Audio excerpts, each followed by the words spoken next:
چند سمے پہلے کی بات ہے۔ ایک گاؤں میں ٹونی چڑیا ہنسی خوشی اپنے پتی کے ساتھ زندگی گزار رہی تھی۔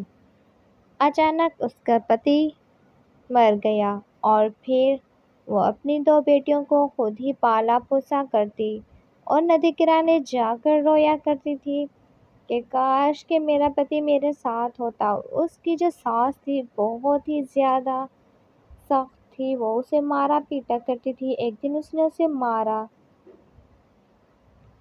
اور پھر وہ اپنے ندی کنارے آ کر اپنے خود سے باتیں کیا کرتی، بہت دکھی ہوا کرتی تھی۔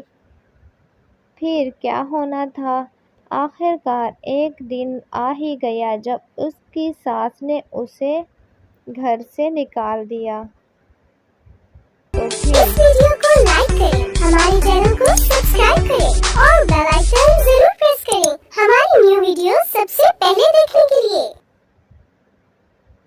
ارے ماں پلیز مجھے چھوڑ دو، مجھے مت مارو، میری دو چھوٹی بیٹیاں، مجھے گھر پر رہنے دو، پلیز ماں ایسا مت کرو۔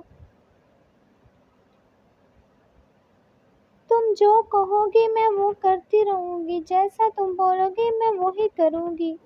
میں کہاں جاؤں، آخر تم مجھے رہنے کیوں نہیں دیتی؟ میری اب دو بیٹیاں ہیں، میں کہیں نہیں جا سکتی۔ نہیں، تم میرے گھر پر نہیں رہو گی، نکل جاؤ میرے گھر سے۔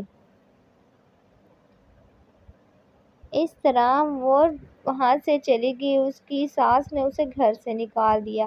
وہ محنت مزدوری کرتی، چکی چلایا کرتی جنگل میں، اور اس طرح کر کے اس نے کچھ پیسے جمع کر لیے تھے اور پھر اس نے ایک ٹھیا لگا لیا۔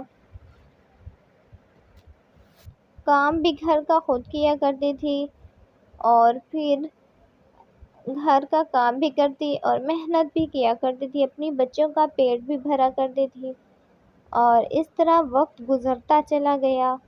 اور پھر وہ وقت آ گیا جب اس کے پاس کچھ پیسے جمع پونجی جو تھی اس کے پاس آ گئی اور اس نے بہت بڑا اپنا جنگل میں سموسے کا کاروبار چلانا شروع کر دیا، اور اس کی بیٹیاں بھی ہنسی خوشی ماں کے ساتھ رہ کرتی، اور پھر وہ خود ہی کھاتی بھی پکاتی بھی وہیں سے تھی اور پھر بیچا بھی کرتی تھی۔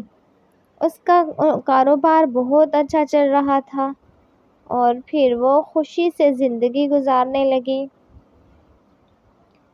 تو پھر وہ مزے سے کھاتی، ماں بہت مزہ آتا ہے آپ کے ہاتھ کا کھانا کھانے سے۔